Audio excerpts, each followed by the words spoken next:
Hey everybody, this is a quick video in case you have Anker Soundcore R50i wireless earbuds and you need to do a hard reset on them. Now you might want to do this hard reset for two reasons. One might be troubleshooting. If they are not connecting to Bluetooth or if they keep disconnecting from your device, or if you're only getting sound out of the left ear or the right ear, a hard reset to default factory settings can fix a lot of these issues.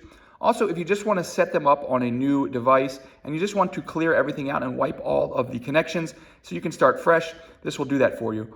You will need to set them up again once you do this because all of the pairing history will be deleted. But if you want to do that, you can go ahead. It's pretty simple. The first thing to do is just to go on whatever devices you've had them paired with and have them forget these earbuds.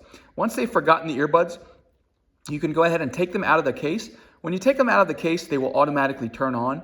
And then within a minute of taking them out and them turning on, we just want to press and hold the multi-purpose button on the back of the each earbud for 10 seconds. After 10 seconds, we will hear the earbuds make an audible sound indicating that the reset has been complete, at which point you can put them back in the case, close the lid, take them back out, and reset them up as a new set of earbuds.